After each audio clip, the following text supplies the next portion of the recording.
It is official. I don't have all of the tools I need, and this is a problem because I have more tools than I really should have. In the last podcast, live stream, it's both, I talked about the fact that you didn't necessarily need all of the tools that I have in order to build guitars. Yet, there are a few things more frustrating than needing something and not having it. I literally do not have the right size tap wrench. For the taps that I have here, I need to buy more taps. I don't have the correct collets for my mill in order to do the center finding thing that I wanted to do, and I now need to buy imperial collets to go as well. But all of that being said, I know what I'm doing with this guitar bridge. Can you tell that I'm excited about the fact that I finally have made up my mind as to which direction we're going? It's going to look so amazing. You having fun? I'm having fun. So much fun.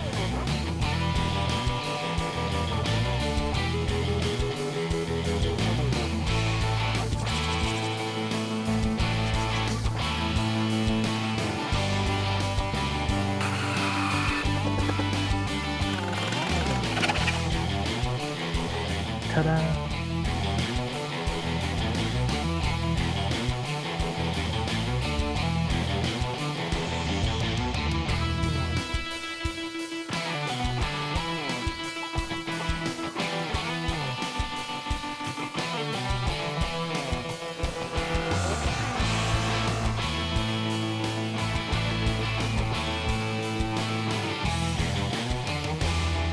I've got this chunk of 10mm silver steel. I'm going to turn this into 6 individual saddles for a multi-scale bridge, and it is going to be amazing. So, the methods that I'm going to use here are not necessarily the best. I would very much like to have the ability to use my small milling machine there in order to at least center the holes that I need to drill in this. I'm not going to do that. I'm going to eyeball it. That's not the way it should be done. I just don't have the tools, and I now don't have the time because I've prevaricated so much with this part of the build.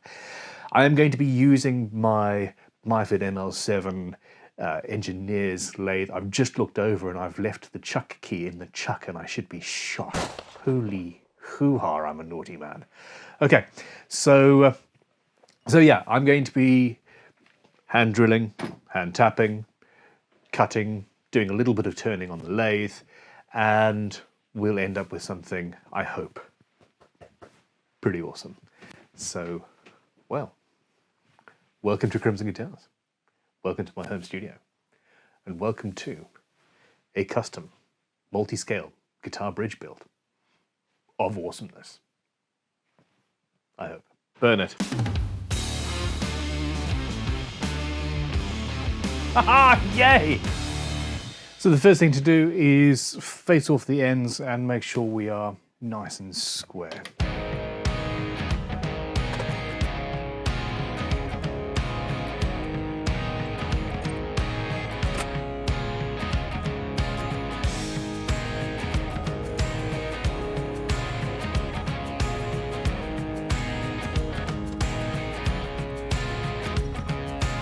If there was ever a time when I should be wearing an apron, it is doing this sort of job. Before I move any further, I need to drill a hole in the end of my round stock and essentially turn it into a blind tube. I'm quite proud of this design. It's going to be cool. Center point drill. We'll start things off. Let's get that out of the way. Be very careful not to hit the chuck with this blade, or let the chuck hit the blade, at least. Lock the tailstock off. We're good to go. Perfect protection.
The next stage is to mark out where I want all of my holes to be.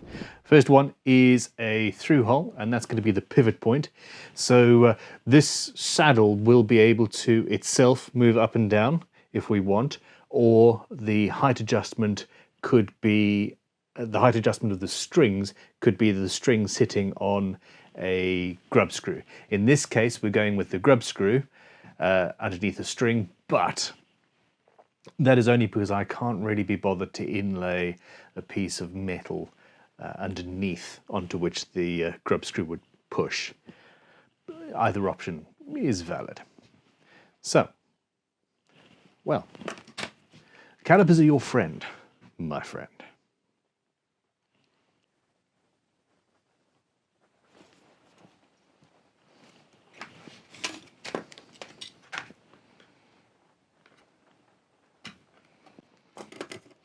You can't really see that, can you? So, permanent marker.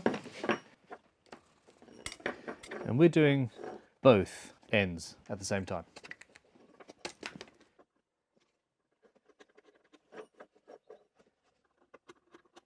Before I center punch, actually, I want to file a little notch in the correct place to give it a flat spot. But you've got to check this little clamping device out. This is something that came into vintagetoolshop.com. Which currently still has a sale going on, actually, and it's an amazing tool for holding, well, round stock in place, among other things. And it sits in a vise, and we're going to make much use of that. Anyhow.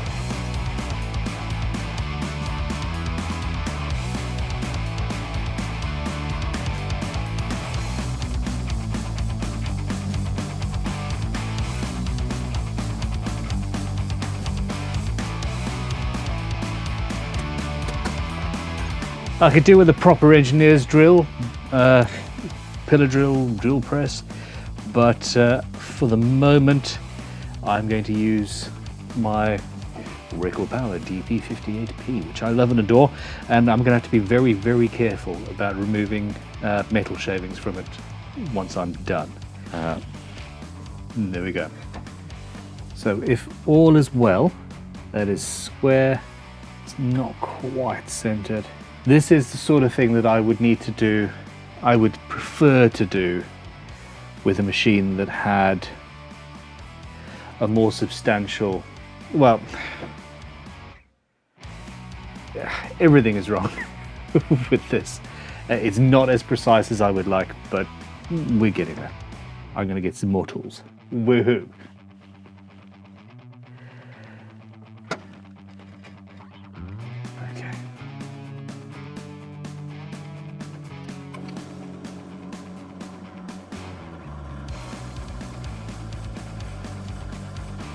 And then without changing the clamping, etc., I go to my final bit, which is, in this case, 5mm.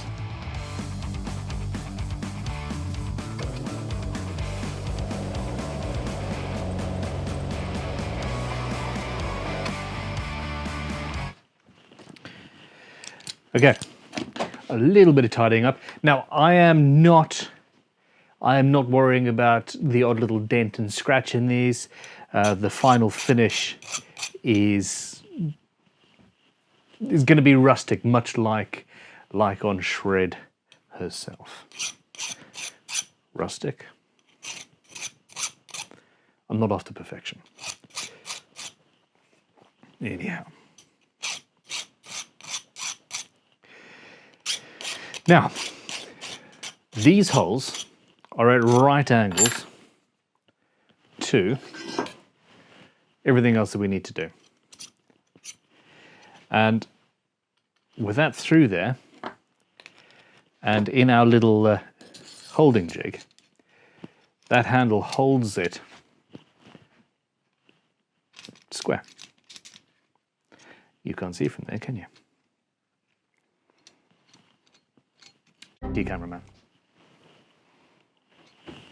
Ta-da! Okay, we need to mark out some more positions. Now here is the cool bit. Okay, taking this out as well. We are going to create a keyhole into that tubular section. And instead of through body stringing or any other sort of, or a grub screw holding the string in place after cutting the ball end off, the ball end is just going to swing in, pop, and hold itself in place inside of the saddle. I'm quite proud of that. It's taken rather a long time to get here, but I'm quite proud. Anyhow, back to Marky.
So at this point I'm using a center drill, which is, the shaft of the drill is a 1/4 of an inch, and the pointy bit, the drilly bit, is very, very short and very strong and also very stable. I had hoped to use a center bit in my milling machine, and then I would be able to use the 3 axes to guarantee that I was on the center and all that jazz, but I don't have the right size collet for the center drills I have. Anyway, there is no sense in crying over spilt milk. One just needs to buy more machines and tools and all that fun stuff. Are we on point?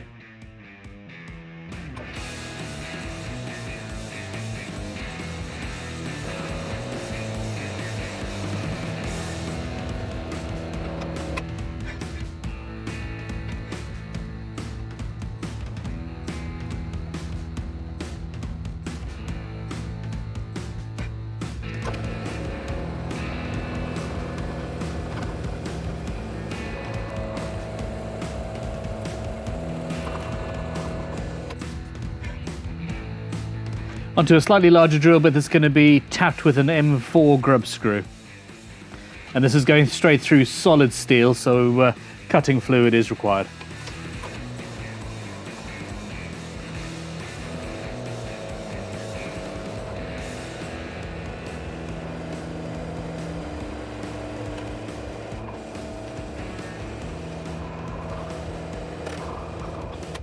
Okay, finally I need to drill in between these 2 holes here to create my keyhole.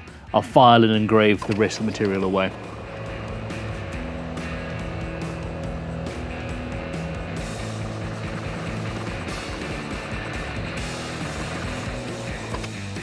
Nice. So here we are. That one I've drilled through. On this I'm going to take the drill at an angle from here and cut through the walls a little bit, and then it is on to the fantastic, phantasmagorical cold chisel. Yes, you can use a chisel on steel.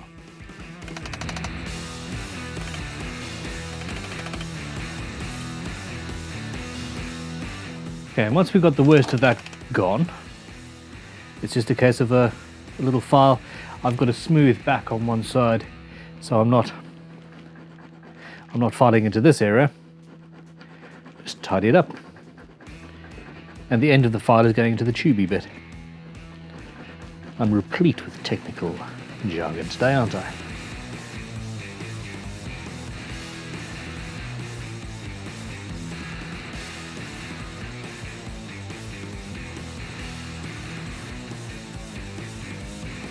Should do nicely.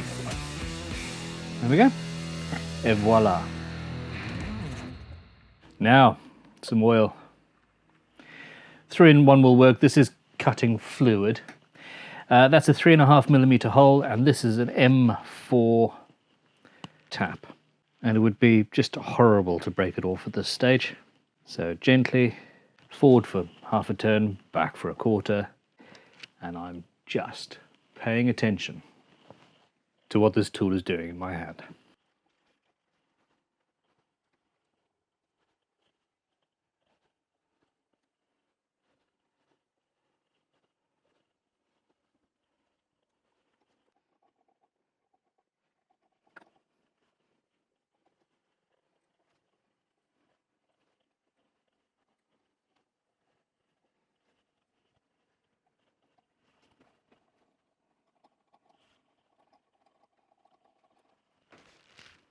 Success.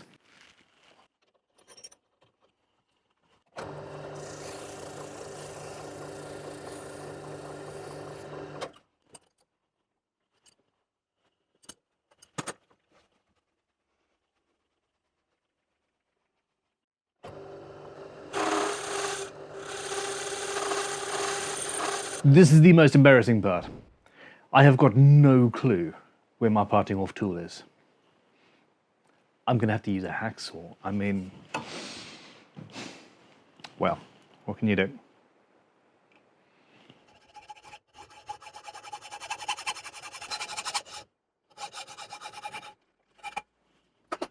Almost there. That's a bit warm.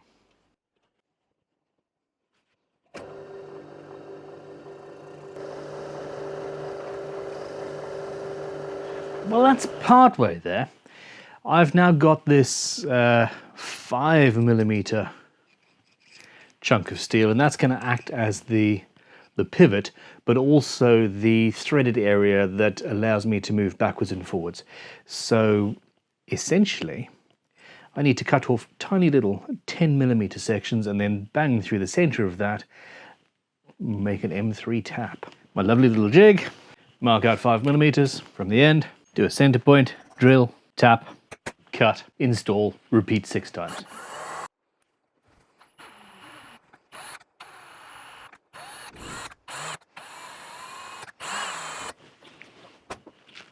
Okay, using a drill like that with a small tap like that is dangerous, but as long as you go careful, and the hole that you're tapping is the right size. So I've got an M3 tap, and I've used a 2.6 millimeter drill bit. I'm aware that mil means something else if in imperial. Anyhow, that worked. We're good now. So this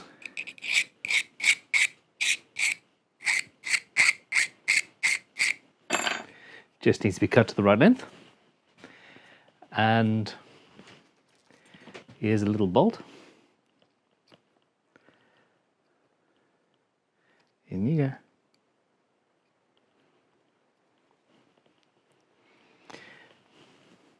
Ta-da. I'm going to chop it up.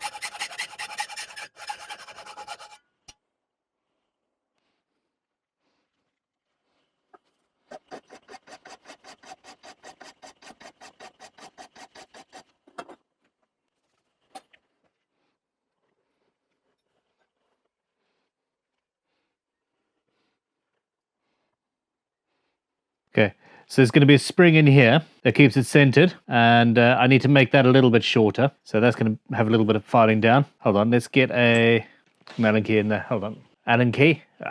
Grub screw. And there we go.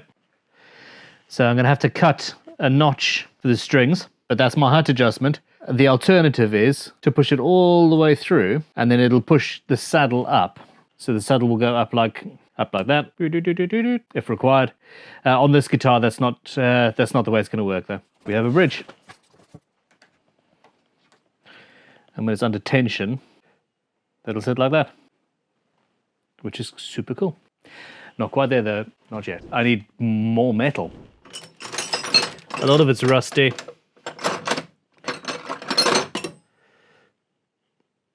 That doesn't look... Oh, hold on. Yeah. Okay, this is a silicon abrasive wheel that I use to clean vintage tools up with. And just... I think it's it.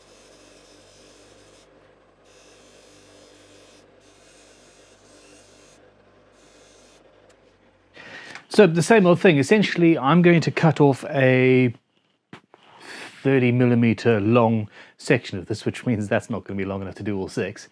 Drill a hole through the top, and that's just going to be smacked into the top of the guitar, and we'll have our bridge, like so, connected to the body by essentially, I suppose, a giant rivet going into the guitar. It's going to be cool as. I hope. I'm going to drill a hole now. I probably also should have drilled the holes for those to go into before finishing the guitar, you know. Maybe. But that would require knowing what the bridge was going to look like beforehand. I didn't have that. No, did I?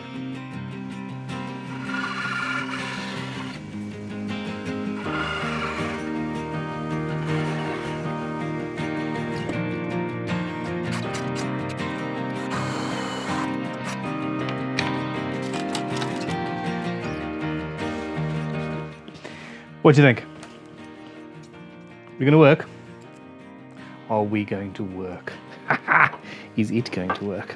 I sincerely hope so.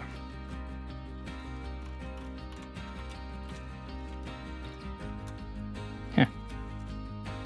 In my excitement, I was using the wrong part of the cube.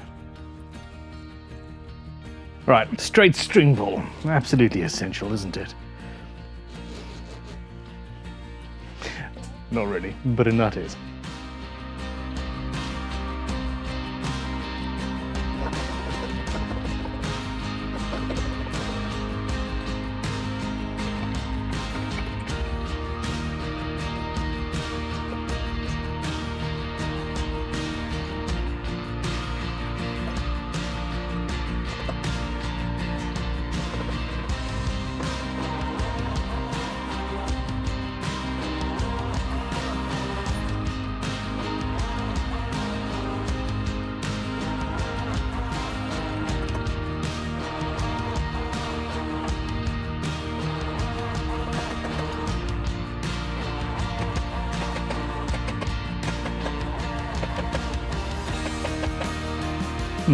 I probably should have drilled the hole just a little bit deeper.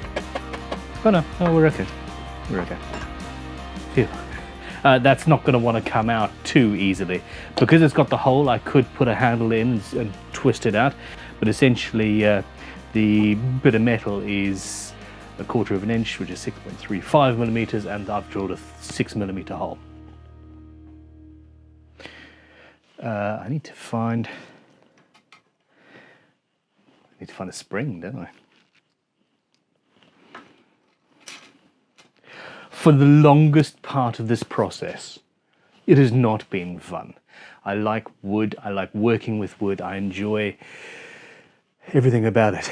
And part of that reason is that I have everything I need, pretty much, in order to do it. And I've got to the point, tool-wise, that yeah, there's not that much that can be done with wood that I can't do with what I have here. Metal, however, this workshop's never actually been used as an engineering workshop in anger, and it's just not set up yet. Anyhow, springs. I digressed myself. Wow. Oh, there's a couple.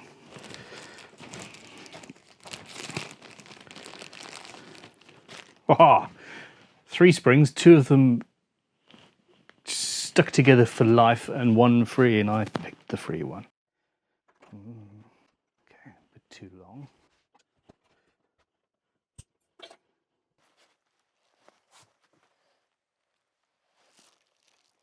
It's a little bit low, maybe.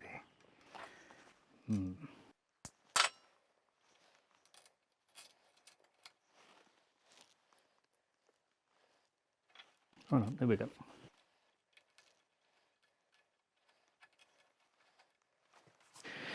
So I need to sort out that edge, and you can see that because I've used a round thing, it is not as stable as you would particularly like.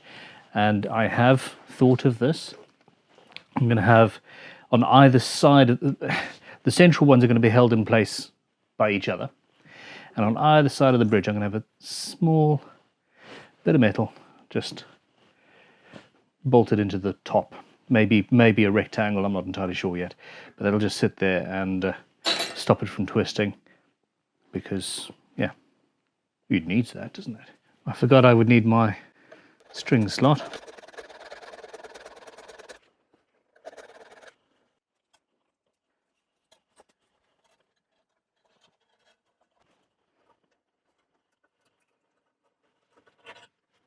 Okay, that's not the way you're supposed to string up a guitar. I'm far too excited. Don't judge me.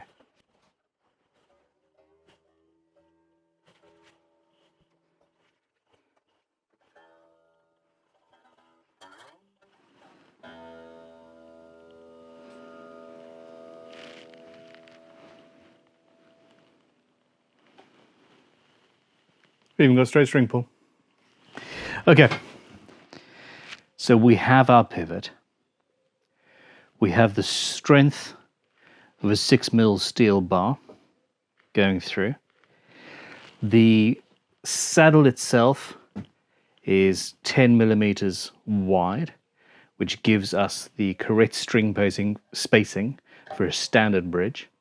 I've got the ability to either use that as string height and have the saddle flush with the body if you don't want to have a mounting plate underneath it, although we could easily do a mounting plate. Or you can have the grub screw there, go all the way through, hit up against a mounting plate and push the whole saddle up, and you could have a second hole with a saddle, a piece of metal just pinned in there, essentially. And if you're doing that option, then the whole saddle is on a pivot point there and will go up and down.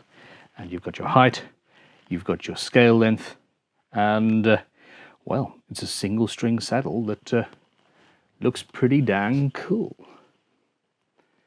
I mean, I'm almost tempted to try and hide the spring as well. That would be fun, but not with this version. Not at all. And then the final option, I was thinking about having a strip of just round rod going down either side, or even on either side of every single saddle having a piece. But I just need to stick something in, like so, bump and bump, and we will be done. We will be done. Alrighty, look, that has been a pretty full-on video. Obviously, you're not going to see the end of this build today. This isn't even the end of what I have planned for this bridge system. Fingers crossed, it all works out. The next episode will be the end of this build. I will be finishing this guitar, and you will be watching. Please click like, subscribe. If you are a customer of Crimson Guitars and have been in the past, please go and leave a review for us at Google and Trustpilot and places like that. It really helps. Check out my new podcast. It is the best bits of the live stream taken and put into an audio format and then uploaded. It is on Stitcher at the moment, as well as a number of other options. I don't think it has yet been made live on Apple Podcasts because, well, their website doesn't appear to like me. So there we go. Yeah. Thank you for watching. Please let me know in the comments below what you think of this. Did you think it was going to work? I'm not sure I did at the beginning. Anyhow, love you guys. Have fun. Goodbye.